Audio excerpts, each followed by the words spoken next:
You're listening to the Huddle Up Podcast with Chad Jensen and Zack Kelberman. Join Broncos Country's deep divers at milehighhuddle.com and sound off. And now it's time to drop some knowledge. What is good, Broncos Country? Welcome into the Huddle Up Podcast presented by Mile High Huddle and 24/7 Sports. I am your host, Chad Jensen. With me is my co-host, my partner in crime, if you will. He is your Denver Broncos reporter for 24/7 Sports. He is Zack Kelberman. Zack, we got a week of camp, a little more than a week, under our belts. How you holding up, buddy? I'm holding up well. I'm catching a breather after the second off day of camp, and I'm ready to get back into it tomorrow. I'm super stoked for the first preseason game, though.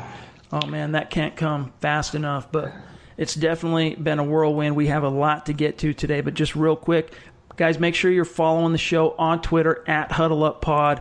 If you haven't, take some time, and wherever you're listening to the show, iTunes, Stitcher, iHeart, YouTube, Google Play, wherever you're listening, take some time, go leave a creative review, rate the show. You have no idea how important that is, how meaningful that is for us. It really helps us to grow, really helps us to reach new listeners. So if you've not done that yet, you're a religious listener to the show, take some time, knock that out. We really appreciate it. And also we got to say thank you to the sponsor of today's show, Audible. Get a free audiobook download, you guys, and a 30-day free trial, audibletrial.com/huddleup. There's over 180,000 different titles to choose from, whether you're on an iPhone, Android, Kindle, or MP3 player. audibletrial.com/huddleup. That lets them know that we sent you. And it's really great for those who like to read but don't always have the time that they want to sit down, turn the pages on the books they want to read, because Audible allows you to get those books under your belt while you're doing other things, while you're multitasking, while you're, getting your mile under your belt, or you're out in the yard, or commuting to work, or whatever. So I use it literally every single day, which was why one of the reasons I was so excited to get them as a sponsor on the show about a year ago. So if you like listening to podcasts, you like the audio medium, I can promise you're going to like Audible, and here's your chance to get a free book and 30 days to try it out. Go to audibletrial.com/huddleup. We say thank you to Audible for sponsoring the Huddle Up podcast. And also a quick note, we have a few sponsors that we are going to be introducing to the show starting next week, so we look forward to sharing that with you then. But we have a lot to get to. First off, we're going to talk about on Tuesday. Now, we're recording this show late Monday night, but the Broncos are going to release their first depth chart of the season. You can call it an unofficial depth chart, whatever you want. But that's coming on Tuesday. Now, some of you are going to be listening to this show on Tuesday. You're going to be able to compare how Zach and I do here, but we're going to predict the first depth chart. And what better place to start than at quarterback? And obviously, we're pretty much sharing a brain on this one. It goes without saying. You got Case Keenum, unquestioned starter, but both of us have Lynch as the guy that the team is probably going to pencil in at number 2, and then Chad Kelly. We're going to address the QB situation a little bit more in depth here later in the show, but anything you want to add to that, Zach? It's as I thought it would be through the first couple weeks of camp. You have Keenum locked in as the starter, and Lynch is still holding on to that backup spot with both hands, and it's tentative. It's not cemented there in that situation yet, and Kelly's pushing him. But it is as I thought it would be through 2 weeks. Now it gets a little bit juicier as we get into the running backs. Now here's what I have. I have as running back 1, I expect it to be Devontae Booker. Then I have D'Angelo Henderson as number 2. Then I have the rookie third rounder, Royce Freeman, at number 3, followed by David Williams, and then the undrafted rookie, Phillip Lindsay. Now, Phillip Lindsay, he's been one of the sensations of training camp, but really all these backs have been performing well. So I don't think necessarily he's done enough to quite unseat the 7th rounder, per se, the guy who actually they spend a draft pick on, because David Williams has also been playing really, really well. But what do you have for your depth chart? I have Booker, then I have Freeman, Lindsey, Henderson, and Williams. And I'm not putting too much stock on Williams' draft position because 7th rounders or undrafted free agents, it's not that big of a difference. I do think Booker will open up the season as the starter officially, only because seniority rules. and he's the best back in pass protection, but this is such a hard position battle to call right now because all 5 backs are really showing out well in camp. Freeman, though, he's a third-round pick. I think I love his skill set as an early down running back. I think he's a perfect complement to Booker, so right now he's my number 2. And Phillip Lindsay, I got to give him credit as an undrafted free agent, a local product. He's doing really well on specials. That's going to help his roster spot, his roster status. And I like what I've seen from him as a pass catcher, as a runner so far in camp, so I have him as my number 3. Yeah, and I have a little bit more confidence with this coaching staff, with this offensive coordinator, and then now having a capable quarterback that a guy like Lindsay could be used in the offense during the regular season in a way that can be dangerous, kind of like the way that New England Patriots have found different ways to utilize their running backs both in the running and the passing game. But you're right, the NFL draft used to go, 12 rounds back in the day? I mean, it might have even gone longer than that, but I remember in the 80s it was like going back 12 rounds. And you look at the undrafted, I mean, Phillip Lindsay, look at him as an 8th-round pick. That's really the only difference between him and David Williams. It was kind of flip a coin. They decided to draft David Williams because they were relatively confident they could get Lindsay to come here after the draft. So it will be interesting, though, to see how this competition continues to shape up, and the way the chips are going to fall obviously going to be determined extremely by how the preseason games shake out. But we'll move on here. Tight ends. Here's what I got. I got Jake Butt, number 1. Now, when this started, it's worth mentioning, Jeff Hireman was penciled in as tight end 1 because he was the elder statesman in the group in his 4th year, former 3rd-round pick. But he's been nursing a bum knee. He's had a bum knee. And so he practiced the first 2 days, but he hasn't since. Now, maybe he'll come back after the Monday break, and we'll get to see him on Tuesday. But here's how I have it shaping up. Jake Butt, I think he makes the first depth chart as tight end number 1. And then I think they're still going to have Hireman penciled in at number 2, even though I think it should be Austin Traylor. Traylor I have at number 3, followed by Fumagalli, who's been doing well as a pass catcher, and then Lacoste, and then Brian Parker. So those are my guys. Who you got? I have Butt. I agree with you there that he's my tight end 1. I've been talking him up a lot this past offseason. I think he's going to be locked into that spot. But number 2 behind him, I'm not the biggest Hireman fan. I might be biased, but I just do not like what I've seen from him. He reminds me of the Cody Latimer of tight end, just a high-round pick that hasn't performed well. So I actually have Austin Traylor as my number 2. He's done really well in camp so far. I like what I saw from him last season. I think, he has a little more experience than Butt, not much, but a little more. And behind him, Fumagalli, the rookie, he's made a couple catches in camp. And if you can't climb up the depth chart if you don't play. If you're stuck in the trainer's room, it's not going to bode well for your chances. Yeah. I've been saying this for a while. I do think Hireman could be a surprise cut. It might be a super hot fire take, but I would not be surprised, only because you don't really need him. You have young tight ends on the roster, and they all offer different skill sets. Some are good blockers, some are good pass catchers, some do both. Where does he fit in if he hasn't practiced, if he has knee soreness? So I have Butt, Traylor, Fumagalli, then rounding out, I agree with you, Lacoste and Parker. Now, it's interesting, one thing to keep in mind, it's not a huge difference. I mean, we're not talking about a gap of millions of dollars.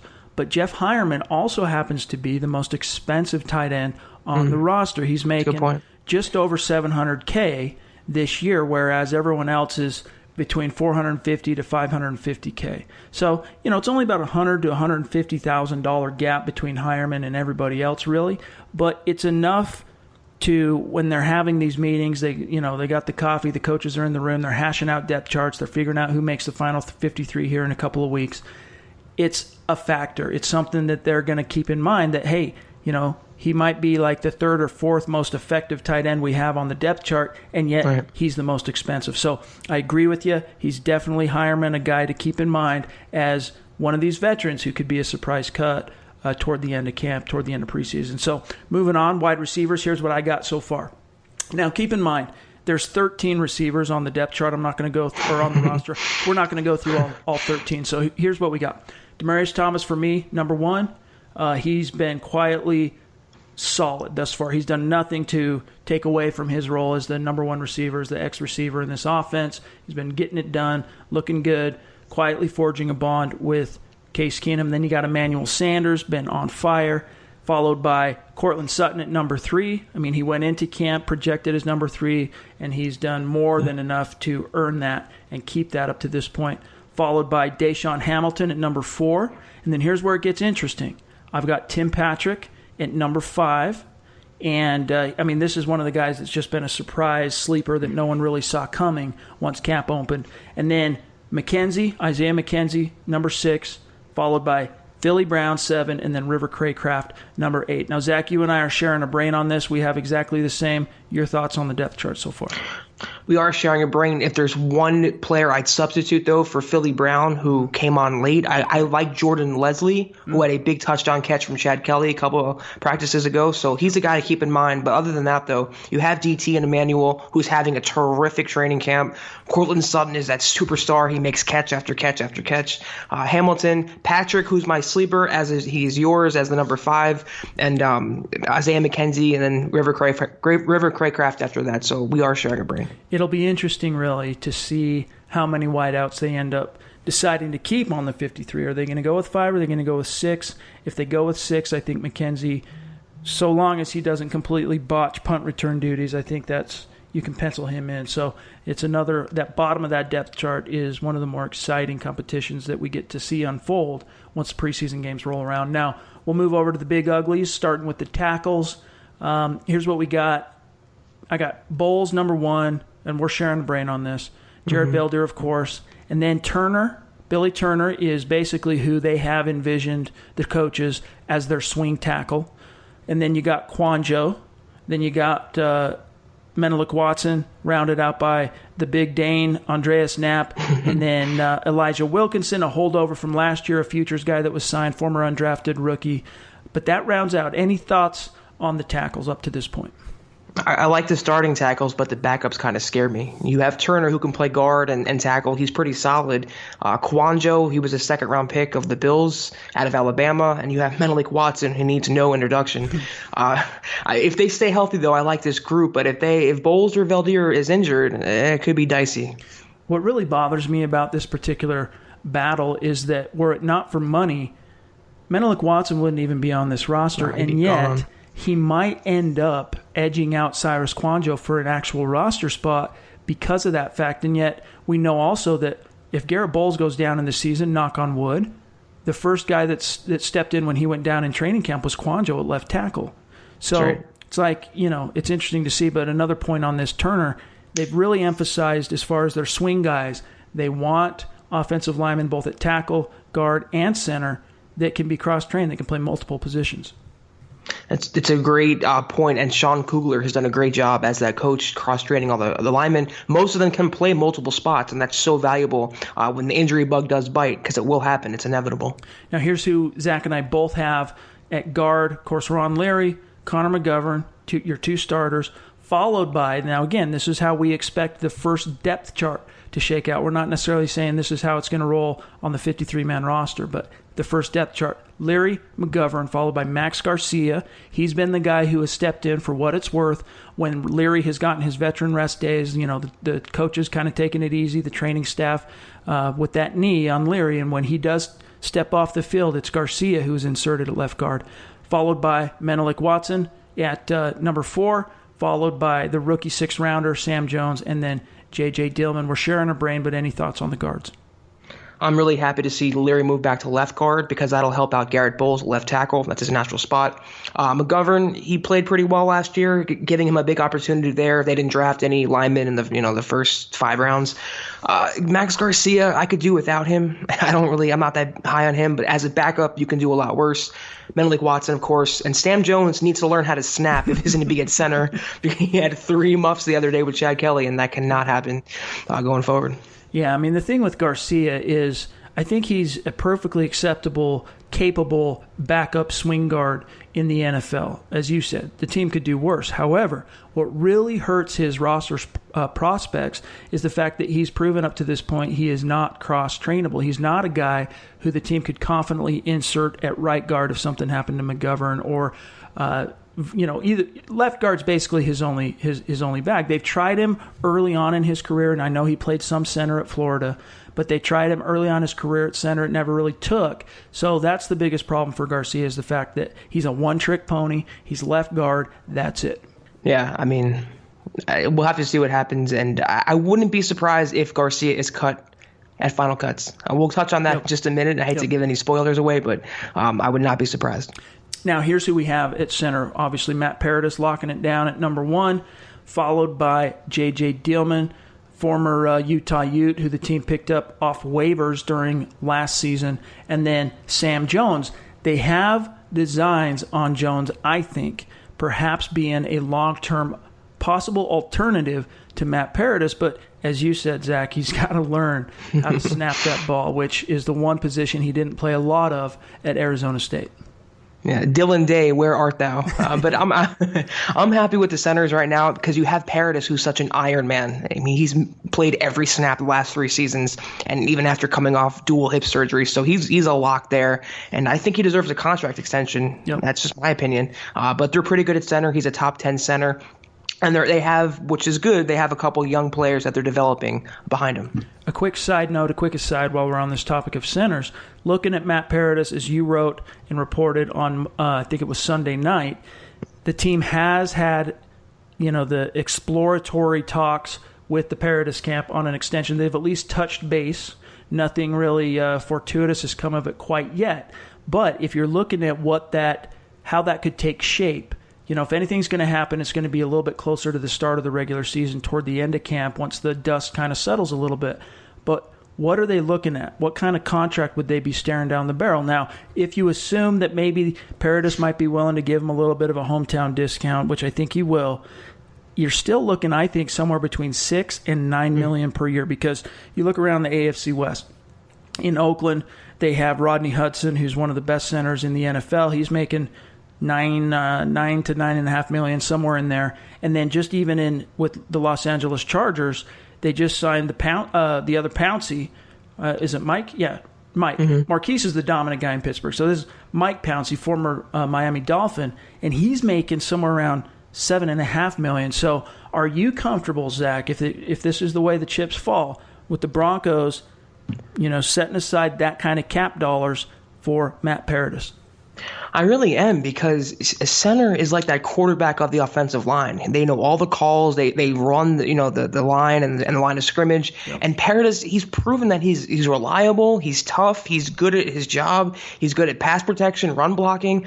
So I would extend him. I think he's earned it. He hasn't missed a snap, like I said. Some people are worried about his hips, but he even said yesterday on Twitter that he's in the best shape of his life. Yeah. Entering the season, and that's a very positive thing for him after last year when he had dual hip surgery. So in terms of his contract, the Broncos have about $9.5 million right now. And you mentioned Hireman, $700,000. Yeah. They can, every penny helps there. So if they want to look to extend Paradis, they can make some cuts along those lines. I would expect his baseline to be about $6.5 million a year, and that would put him between Jason Kelce from Philadelphia and the Jets' Spencer Long, who's making about 6.85. So I think 6.5 is his baseline, maybe 6.5 to 7. That's the starting out number. But right now, like you said, it's just baseline negotiations. They just touch base. Yep. Nothing imminent yet, but I would not be surprised if a deal gets done maybe into the regular season. Before we move on to the other side of the ball, the reality is, he is a success story. He's exactly the type of player that a team can be proud of. Look, we took him late in the draft. He took some time to develop, but he did. He has now turned into not just a consistent starter, an Iron Man, as you said, not missing a single snap for 3 straight seasons despite being in significant pain at one point and coming off bilateral hip surgery. But he also developed into one of the best centers in the NFL. It's the type of success story, it's a precedent type thing that you want to set also with the younger players on your roster that, look, this could happen to you. So they need to pay Matt Paradis. He needs to stay. He needs to be a Bronco for at least another contract. So hopefully that's the way it shakes out. Now, moving on to outside linebackers, we have a little bit of a disparity here between the way Zach and I see it. And I'll start us off. Obviously, Vaughn. Now, I have Shane Ray as showing up tomorrow as number 2 on the depth chart. So the starter opposite of Vaughn on the first depth chart. Then Shaq Barrett, then Bradley Chubb at number 4, followed by Jeff Holland, the undrafted rookie, at number 5. So the takeaway here, why do I have Bradley Chubb at number 4?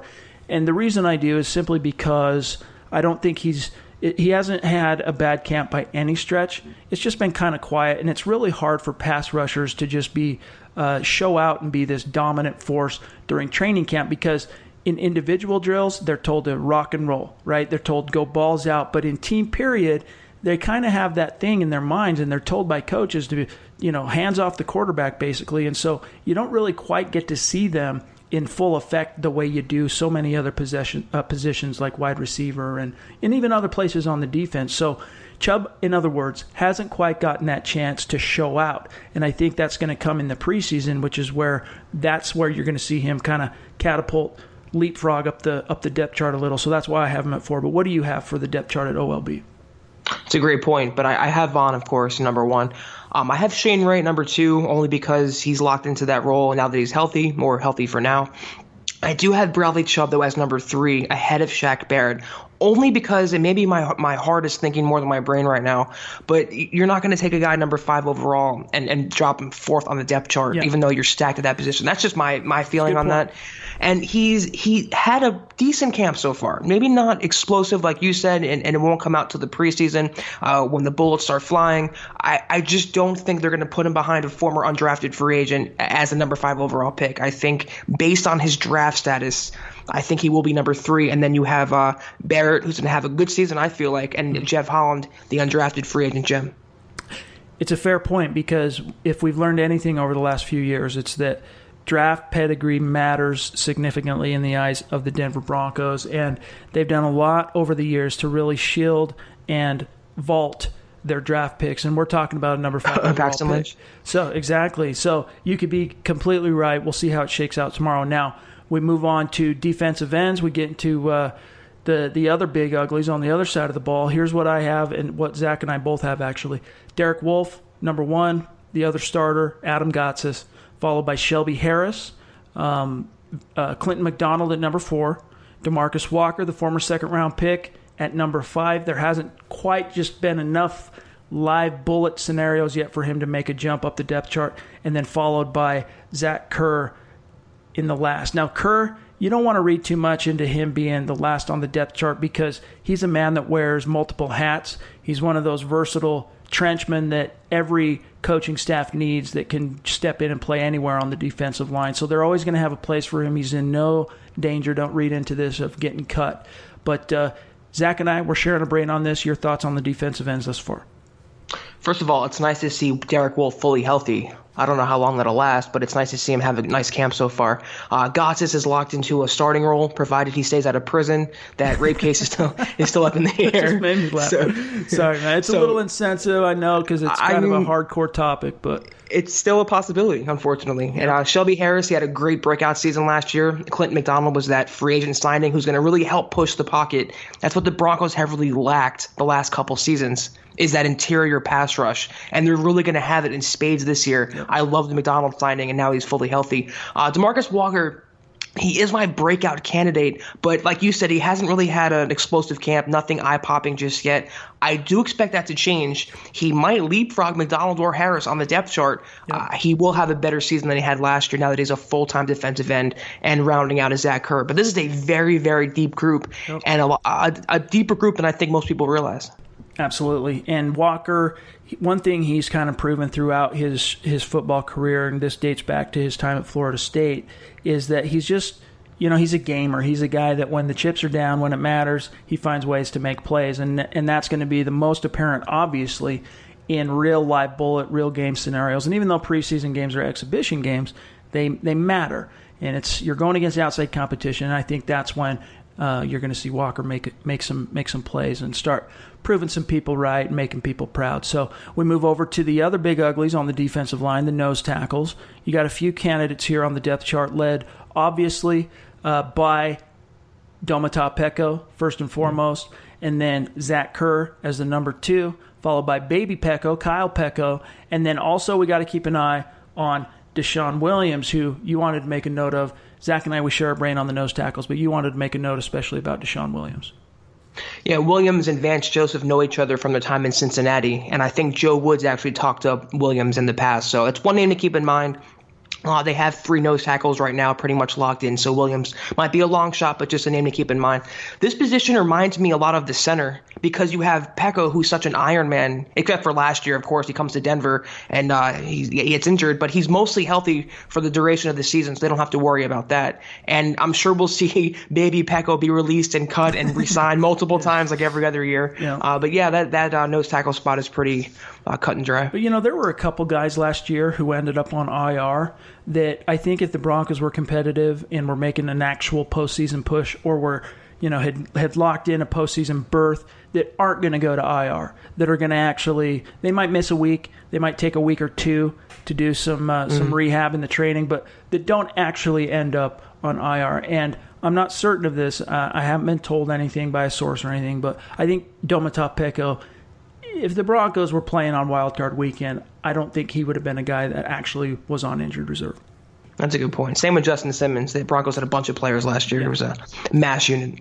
Yep. So anyway, we move on to the off-ball linebackers. Here's what I've got. We diverge a little bit here. Brandon Marshall, Todd Davis, number 1 and number 2 respectively, followed for me by Zaire Anderson and Josie Jewell at number 4. Now, the reason why I have Josie Jewell at number 4 on the opening depth chart of this season is because he just got a late start. He suffered a mild, we talked a little bit about this last week, but he suffered a mild hamstring injury during the rookie practices in the days leading up to the actual open of training camp. So he missed the first 4 or 5 days. But once he got back into the action, it didn't take long for him to start making waves, and everyone was talking about him in the the player remarks after practice and whatnot. So I don't expect him to stay at number 4 for long, but that's what I predict for tomorrow. Then followed by Joe Jones, who's been playing surprisingly well. He's been a surprise guy that you got to keep an eye out for as a dark horse to maybe unseat Anderson as the 4th guy on this roster when it's all said and done. And then, of course, also the 6th-round pick, Keyshawn Bierria, who's been competing his ass off, playing very well on special teams. But that's who I've got. What do you got, Zach? Yeah, Marshall Davis, 1 and 2. I do have Josie Jewell as my number 3, and I think the Broncos drafted him to fill that Corey Nelson role as that pass-covering inside linebacker on sub-packages, and he's earned praise from his teammates. Von Miller, he gave him a nickname, Redbeard, and he gave him a lot of praise, and I do think now that he's practicing, it came at just at the right time. He's going to be at number 3 on the depth chart. Zaire, who's that veteran presence now, he came up and he's been a stable hand on specials and on defense. Joseph Jones actually took first-team snaps, I believe, when Marshall was injured. He hurt his wrist a couple practices ago, so the Broncos are obviously high on him. And you have Bierria also, so it's a pretty good group. Yep. Yeah, it's not going to take long. I mean, everything Jewell does, he just gets absolutely fawned over and gushed over by his teammates and coaches. So he's going to be a real contributor this year. So it's exciting to see how that's going to unfold. Now we move into the secondary, the cornerbacks. We share a brain on this. Chris Harris, number 1. Bradley Roby, we both are confident, going to be number 2. Tremaine Brock, I think, is still going to be penciled in at number 3, even though he's missed the last several days with a hamstring injury. Isaac Yiadom, who's been playing the number 3 with Brock on the sideline, has leapfrogged several players to be that number 4, now playing at the number 3. And then Brendan Langley, followed by Marcus Rios and C.J. Smith. No need to really go further, but we're sharing a brain there. Your thoughts on the cornerbacks so far? I think you and I have agreed in the past that it's so ridiculous that Bradley Roby is forced to compete with Tremaine Brock. Yes. For a starting role. He's a former first-round pick. Aqib Talib is gone. Just give him the spot. And, by all accounts, he is already playing that role, so he will be the starter. Brock is that veteran, that third cornerback. He'll play pretty well. Yiadom is the surprise so far of training camp because he's been burned a little bit by Sutton, some of the other receivers, but he's made some plays too, and he's definitely ahead of Langley, who I'm not very high on at all. But I do think based on his draft status as a third-round pick, he is higher than, Rios and Smith, who were undrafted free agents. So the first 3 players are good. The first 3 corners. After that, it gets a little shaky, but I do like Yiadom as to come on as a third-round pick and make a contribution in his rookie season. Now, I'm not saying this is going to happen, but the Tremaine Brock situation is one to monitor, and it kind of reminds me a little bit. Now, if you think back to 2012, okay, the Denver Broncos in the offseason signed Drayton Florence, and they paid him a decent contract, and he got it, like, if I recall right off the top of my head, $4 or $5 million. I mean, it was a significant signing bonus, and he ended up on the cutting room floor at the final roster. So it wouldn't, and he was a veteran. He was one of these guys. But Chris Harris, in year 2, they had high hopes for him. Obviously, Chris Harris, he made the roster as a rookie, contributed a lot to that 2011 defense in the nickel that went on to make the playoffs under Tebow and all that. So they liked what they saw from Harris, but they kind of weren't sure if he had captured lightning in a bottle, what to think. So they go out and they sign Drayton Florence, and he ends up becoming obsolete because of Chris Harris. Wouldn't surprise me, and again, I'm not predicting this to happen at this point, but if Tremaine Brock ends up following a similar suit, because that contract, it's not going to be hard for them to get out of it with very minimal cap hit to them if they want to by summer's end. I could see that, but I think the only way they would cut him is if they had a replacement in mind, maybe like Kayvon Webster, if his Achilles is fully healed. I do think they signed him for a reason, though, and they targeted him in free agency fairly early, so they have a role for him. I don't expect that to happen, but you can never put anything past Elway, who cut T.J. Ward last year right before the season started, so you can't really put anything past him. Yeah, absolutely, and it does bear mentioning. I mean, Coach Joseph continues to say nothing but good about Brock, talks about him as if he's already a penciled-in starter. So, again, I'm not necessarily saying that's going to happen, but there's something in the back of my mind teasing me with these parallels between him and Drayton Florence. Now, we move on to the safeties. This one's a little bit interesting because I think we could all, both of us, we could say that we expected Sua Cravens maybe to have a little bit more of an impact early on than he has thus far. But he's been dealing with a little bit of a knee issue the last couple of days. And even before that, though, the rust has been falling off in chunks. I think we kind of forgot or got a little overwhelmed with the fact that he was such a phenomenal prospect coming out of USC, a second-round pick. The Broncos claimed that they had a first-round grade on him coming out of that 2016 draft. But we forget that this dude hasn't played football for a long time, going on 2 calendar years.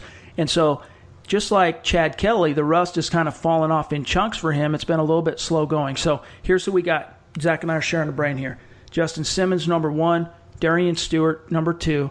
Will Parks, who has picked up significant momentum, number 3, followed by Sua Cravens. And then DeMonte Thomas, former undrafted rookie. Jamal Carter, former undrafted rookie. And then this year's undrafted rookie, Trey Marshall. But your thoughts on the safeties thus far? There's no way they can keep 5, and it's going to kill me that they're going to have to cut at least one of them. And I love Thomas and Carter. I think both can contribute, but they just can't keep 5 safeties on the roster. They're going to keep 4 more than likely. Simmons and Stewart are locks, and Parks and Cravens are locks. I'm higher on Cravens personally than Parks, even though Parks had that pick 6 and kind of ignited the defense a couple practices ago. I just think Cravens is the better player, the dime hybrid linebacker, but Parks is that pet project of Vance Joseph and Joe Woods. So he is my number 3 right now, and then you have Cravens. But we both are big fans of Thomas and Carter. Both undrafted free agents, both great finds. Contributed last year. Thomas had that pick 6 in preseason. Carter played well on specials last year. It's going to kill me to see one of them cut, but it's just the way the NFL goes. Yep, and it bears mentioning Trey Marshall, the undrafted rookie this year from FSU, Florida State. He was one of the top 5 safety recruits coming out of high school. So I mean, this guy has some legit skill. For whatever reason, it just wasn't. There's some injuries, some weird issues there, but he just wasn't quite able to put it together at Florida State. He might be more of a long-term developmental guy to keep an eye on down the road, but he's still got some exciting aspects to his game as well that bears keeping an eye on as we move forward here into the summer. Now, we move to special teams. Obviously, no need to go through the specialists. There is no competition at kicker, punter, or long snapper. So we start with punt returner.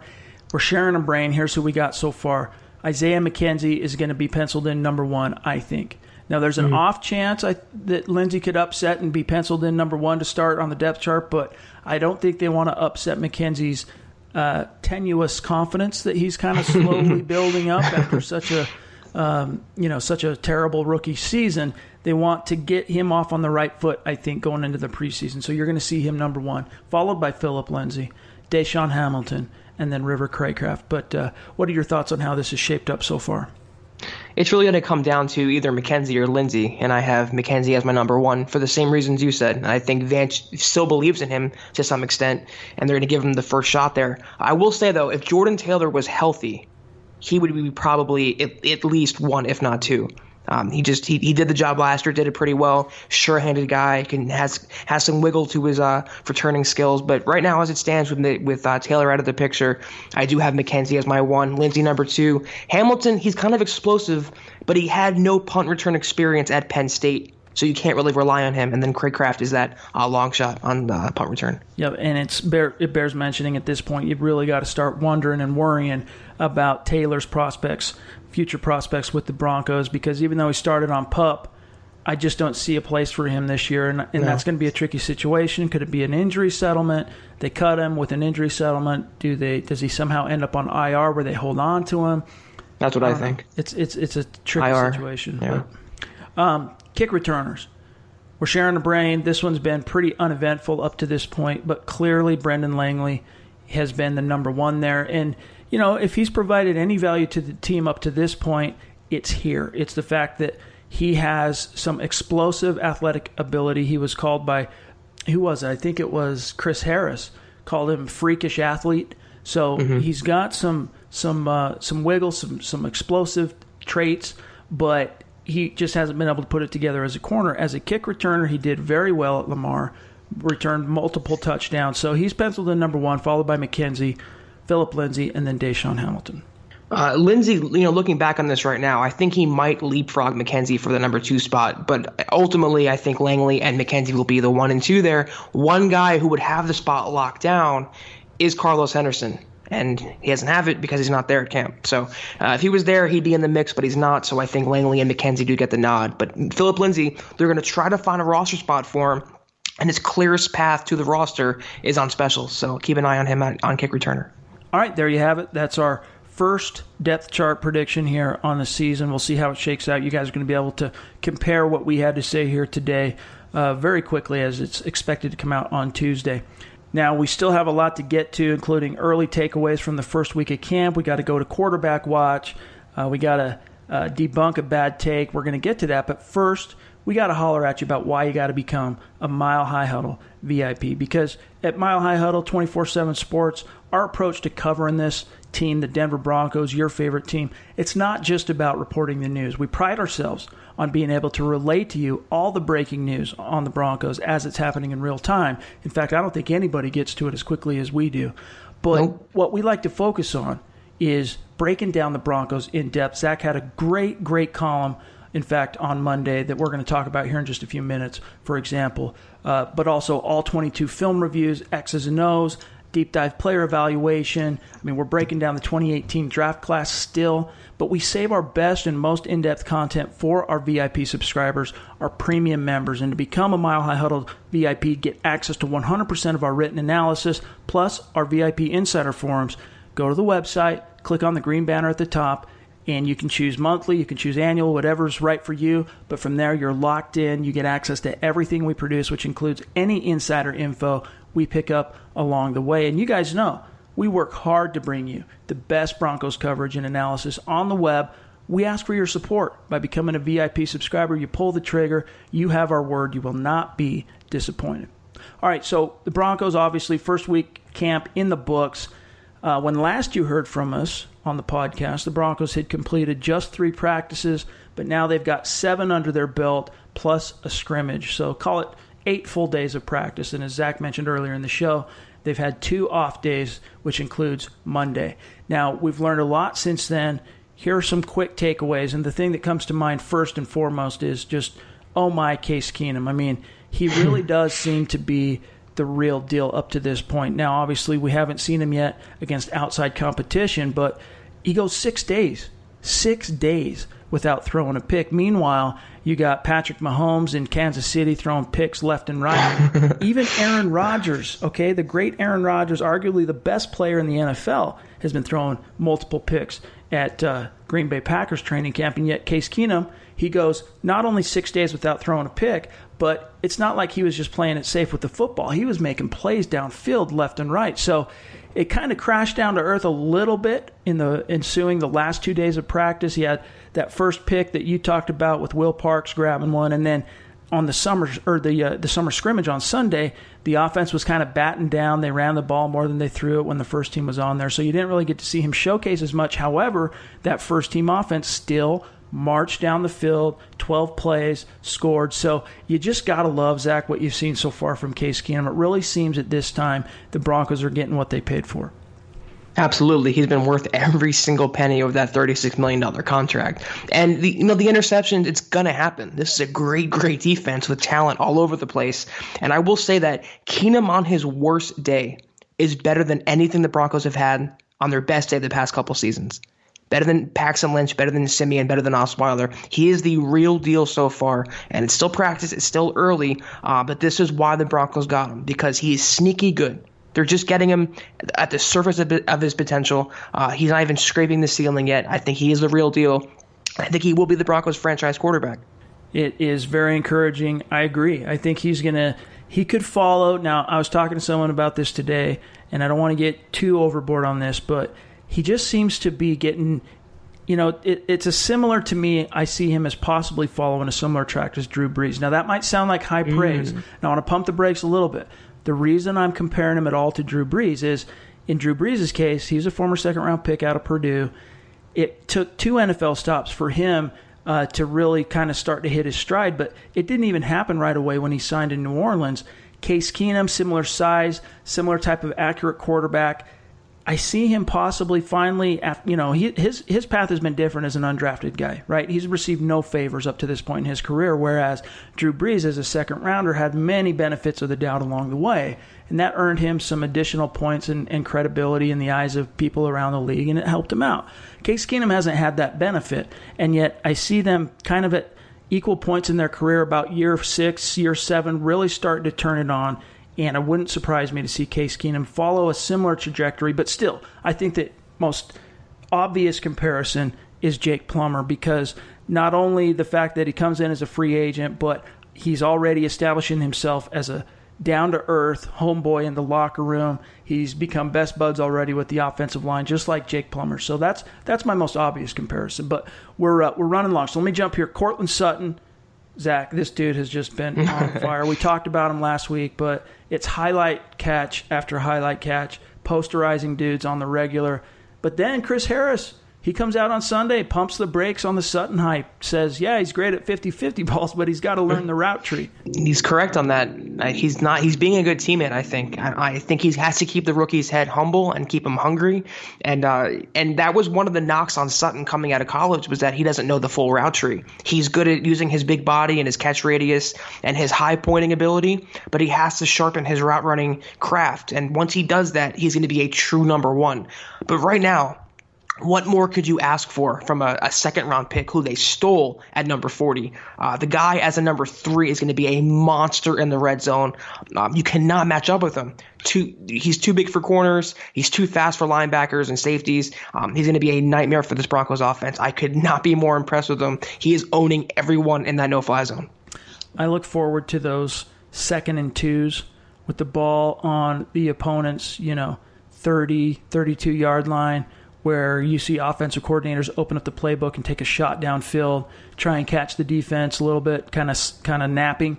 I think you're going to see Courtland Sutton on the receiving end of some big plays like that this coming season. Now, it's also, we kind of touched on this with Case Keenum, but the Broncos offense obviously have made believers out of their defensive counterparts. I mean, no doubt up to this point, guys have just been gushing about how different the offense is this year, night and day. You can't even compare it to last year. And yet we've kind of seen them crash down to earth a little bit, as you wrote about over the weekend. The defense wins the day really for the first time. That day when Will Parks picks off Keenum for the first time. And really up to this point, the offense hasn't bounced back in the sense that they've won a day in their own right, the first teamers. So it's been very encouraging up to this point. But as Case Keenum kind of spoke to on Sunday, and I think he had a great point, he was kind of talking about how hard the two sides are kind of beating up on each other.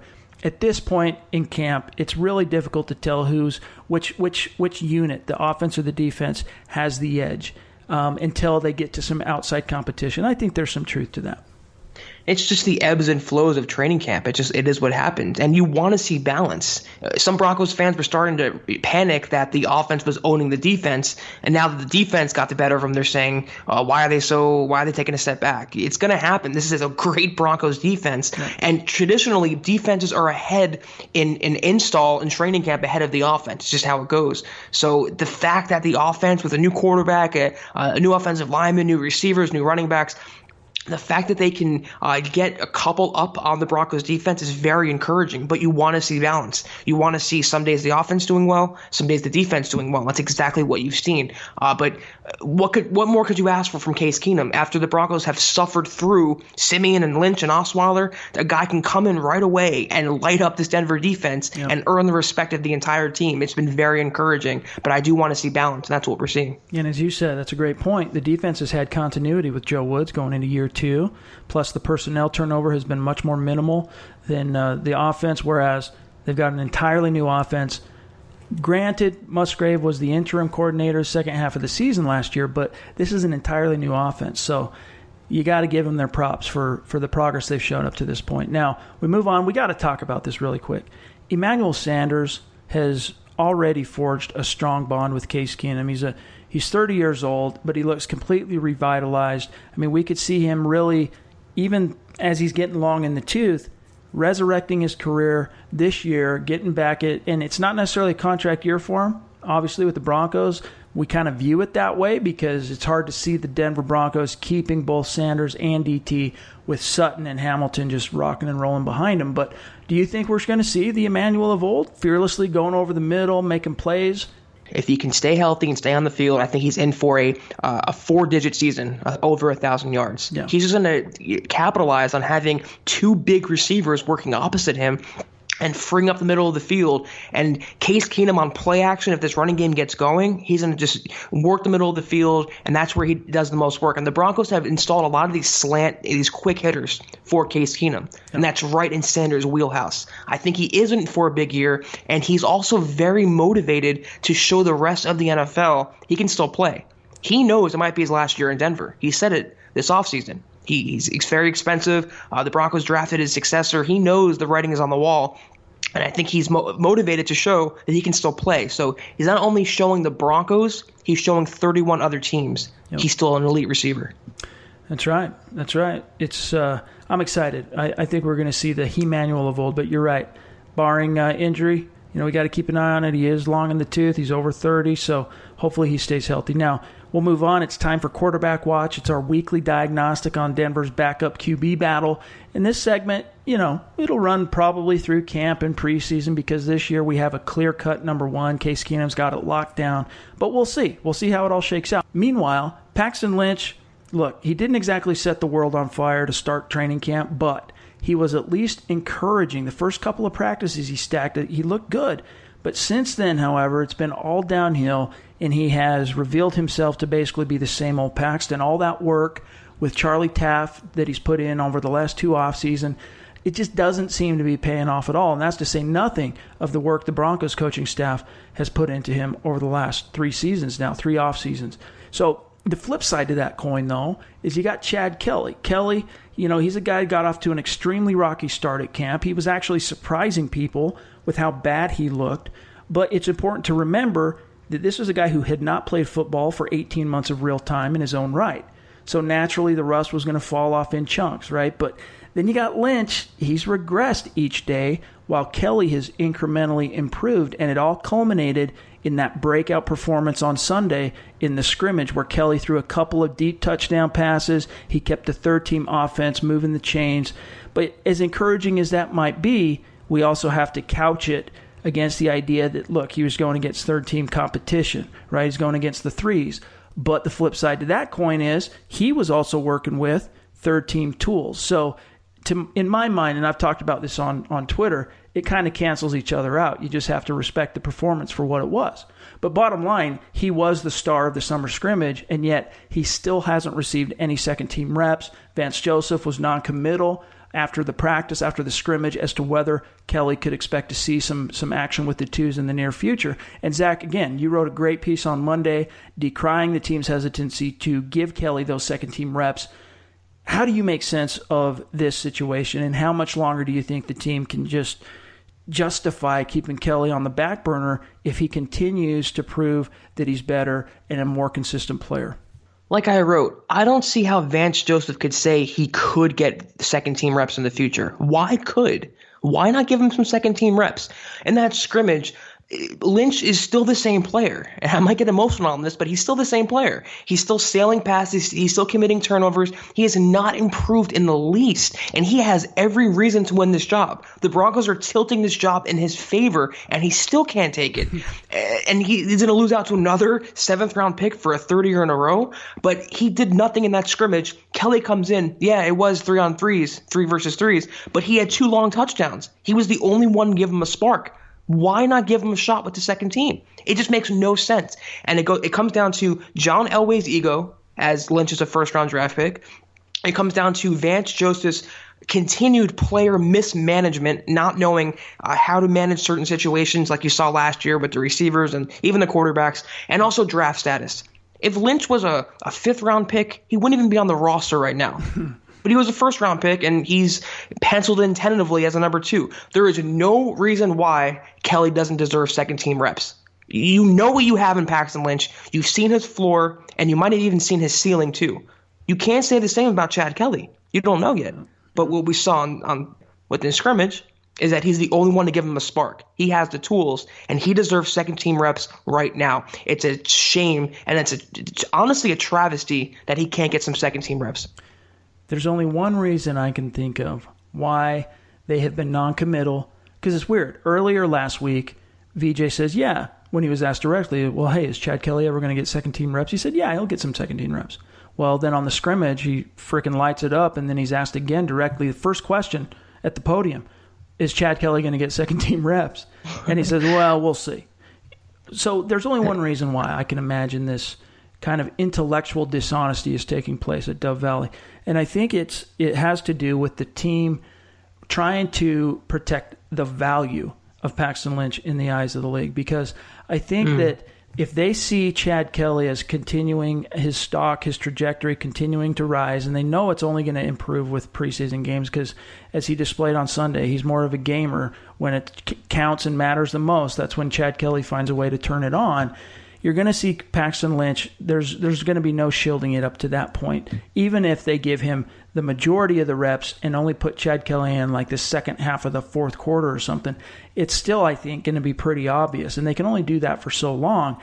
Meanwhile, they might have it in their mind somewhere on the back burner that, look, we might be able to parlay Paxton Lynch to some quarterback-needy team, because as you get closer to the beginning of the regular season and the depth charts start taking shape and rosters are trimmed down and all that, you're going to get the casualties, and teams who went into camp thinking they had answers at quarterback suddenly aren't so sure. Then the Broncos feel like they might be able to get some value out of Lynch, and it's not going to be, let's face it, anything to write home about. I mean, you saw Corey Coleman just get traded from Cleveland for a freaking song. He was a former first-round pick, and he went for like a conditional 6th or 7th rounder in 2020. So what kind of value does Paxton Lynch have? But you might get a conditional 6th or 7th, which is better than a sharp stick in the eye at this point. And maybe that's why, that's the only thing I can think of, Zach, why this intellectual dishonesty is the best way to put it.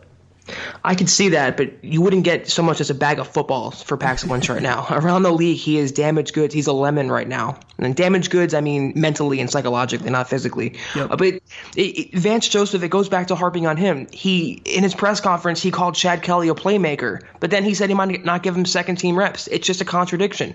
Same reason earlier this offseason, Vance said that he wants Lynch to relax and sit back, and then he backtracked on those comments. So it's player mismanagement by a coach who still hasn't grown in that area, and that could be his downfall this season. But I could see that maybe they want to protect his value around the league. Maybe Elway doesn't want to admit his failure. But like I said, if Lynch was not a first-round pick, I don't think he'd be on the roster right now. I agree. So I don't know what's going on, but I do think Chad deserves it, and it has to happen sooner than later. And we're going to have a lot more information to dissect on this when next you hear from us, because the first preseason game's coming really soon, this coming Saturday against the Minnesota Vikings. So well, hopefully this picture will take shape a little bit more clearly by next you get to hear from us here. So we'll move on here because we're running a little bit long. So let's get to our debunking a bad take, where we dissect and refute some bad analysis or some bad takes out there on the interwebs. And again, reminder, we are completely open to listener suggestions on this segment. So keep an eye out for bad takes all week long. And when you see something, ping us on Twitter at HuddleUpPod, or hit Zach and I up on our individual Twitters. But, we received a few suggestions this week, and the one we're going to go with might be controversial to some. Some would consider the great Brian Dawkins to be sacrosanct in a certain respect. He's a bona fide Hall of Famer now. He gave an emotional speech at the Hall of Fame. He talked about depression, talked about how he had been considering suicide and how he fought through all of that mental anguish to rise above. It was a very inspirational speech. The problem, he didn't mention your Denver Broncos, not once. Conversely, he thanks the Lurie family, the owners of the Eagles. He thanks the Philadelphia Eagles, but nary a word about Pat Bowlen or the Broncos. And here's why that's a bad take, if you will. Broncos fans are already super sensitive, right, when it comes to the Hall of Fame because of how badly the team has been represented and snubbed traditionally. It's kind of touch-and-go territory. It's not something that you really want to trifle with. Now, obviously, in Dawkins' case, he only played in Denver for 3 of his 16 NFL seasons, but 2 of those seasons were Pro Bowls. He went to 9 Pro Bowls in his career. 2 of them were in the orange and blue. And then he was, of course, also part of that monumental and pivotal turnaround season in 2011 that culminated in a playoff win. So for what it's worth, Dawkins did apologize later on Twitter for the snub, but it was highly disappointing to the legion of Bronco fans who tuned in to watch Brian Dawkins speak and get officially enshrined into the Hall of Fame, Zach. Yeah, on one hand, I can't really blame him because he's not known as a Bronco. He's known as an Eagle, and it's kind of like DeMarcus Ware and the Cowboys and DeMarcus Ware and the Broncos. But yeah, he probably should have mentioned the Broncos somewhere in there because it's part of his career, and it's kind of a shot across the face there.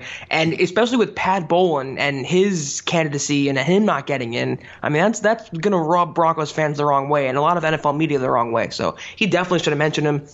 And I see why he apologized, because he felt the pressure, and he probably knew to some level that he was wrong for doing that. But like I said, on one hand, he's not known as a Bronco, so maybe he thought he could omit them. But it was a bad choice of representation by him. And I'll disagree with you on that, because here's an example. Steve Atwater plays multiple Pro Bowls almost his entire career in Denver, wins 2 Super Bowls, goes on to play 1 season for the New York Jets before hanging it up. He's a guy that, it wasn't a season of note. It was a failed season for the Jets under Bill Parcells. It was a nothing burger, big time for Steve Atwater. In fact, he doesn't even like to talk about it, okay? That's how bad it was for him. If he gets enshrined into the Hall of Fame someday, which it's a damn shame that he's not, but if he does, he's probably not going to mention the Jets, and in that case, deservedly so. John Lynch comes to Denver, makes multiple Pro Bowls, goes to the playoffs multiple years. I would bet dollars to donuts that if and when he gets enshrined into the Hall, he's going to mention the Broncos. He's also known as kind of a dual guy. Even though he's only 4 years, might have been 3, but I think it was 4 as a Bronco. He's still known as a Bronco and a Buck. So if he goes into the Hall, he can be fairly enshrined, representing both teams. And I honestly believe that Dawkins is in that same territory as Lynch, where look, it's not like you just went and played 1 year and just like faded into the mist, so to speak, of the NFL and disappeared in Denver. You didn't, Dawkins. You came to Denver, got paid, and went on to have 3 very productive years. The last one, albeit, was somewhat cut short by injury, but you still made the Pro Bowl that year on top of the Pro Bowl in 2009. So that's what disappoints me a little bit, Zach, is that it's not like it was just some minor blip on his Wikipedia page. He was here 3 years, and he did great things. Right. I mean, that's a great point, and you kind of changed my perception on that. He definitely, I don't disagree that he should have mentioned them. He definitely should have at least acknowledged the fact that he played in Denver on the biggest stage of, the biggest day of his career and the ultimate, place in pro football. But I don't know, you can't go back. All you can do is accept his apology or hold it against him. Yep. Well, we're still stoked. We're still, obviously, everyone's happy that Dawkins got enshrined, and he's one of the rare pure safeties to be in the Hallowed Hall of Fame. So hats off to him for that at the end of the day. No ill will or feelings for B-Doc. Salute. What else can I say? All right, one last segment, and then we are out of here. We're going to take a quick peek inside the Mile High mailbag because Zach and I are your football priests, and we're here each and every week to offer absolution and answers to your burning Broncos questions. And we did have a few questions that were asking us specifically about a 53-man roster projection, but it's a little bit early for that. And after predicting the first depth chart that's coming out tomorrow, we kind of figured we'd save that for a later episode. Maybe one after the first preseason game, Zach, and then maybe one after the last, right before the final cut downs. But yeah, right. This question comes from Bryn Beck on Twitter. It's worth talking about, just an update. His question is, where in the H is Carlos? Obviously referring to Carlos Henderson, who was placed on the did not report list to start training camp. Zach, your answer for Bryn here. We don't effing know.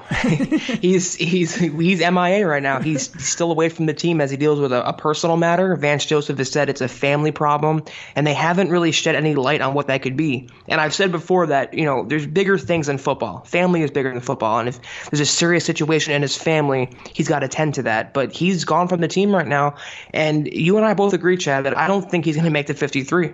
Vance has called him out multiple times and really put him on notice. And you can't just waltz back in the locker room in August and expect to make the 53. So we don't know where he is. The update is there's no update on him yet. Yep. Hopefully everything's okay in his family. Hopefully he comes back soon. But every day that goes by further weakens his roster chances. And it also bears mentioning, I think, that Vance Joseph, in a weird way, has kind of talked out both sides of his mouth with regard to Henderson since camp opened. He tells us on day one that it's a personal family matter of extreme urgency that he just had to attend to. It required his immediate attention and presence, et cetera, et cetera. And then as a couple of days go by and it's, players are talking about him, this and that, VJ gets asked again. And then he kind of makes it more sound like, where's his head at? Where's his heart at? That Carlos needs to decide what's important to him and, where does football fall on his priority scale, and verbiage like that type makes you wonder what's really going on here. Was the whole family thing just the excuse that the team cooked up to say, look, it's embarrassing what's happening here with our third-round pick 1 year removed, so let's just say it's some family deal, or is there really a family deal, but the team just doesn't quite believe that's the real reason Carlos is staying away? I just think there's more to the story here, I guess, is what I'm getting at, Zach. I don't know why Vance has been so hard on him in the media. I mean, earlier in the offseason, during OTAs, he had a hamstring injury, Henderson, and Vance said he has to get back on the field. Why would he get back on the field injured? It's Vance, I think, going out of his way to prove that he's this leader of men and he has more control over his team. And I will say again, player mismanagement. That's all I'm going to say about that. That's all the time we have for today. You can find my partner, Zack Kelberman, on Twitter, at Kelberman247, myself, at Chad and Jensen. Make sure you're subscribing, y'all, no matter where you're listening to the show. For Zack Kelberman, I'm Chad Jensen. We're going to talk to you soon. You've been listening to the Huddle Up Podcast. Join Broncos Country's deep divers at milehighhuddle.com to keep the conversation going.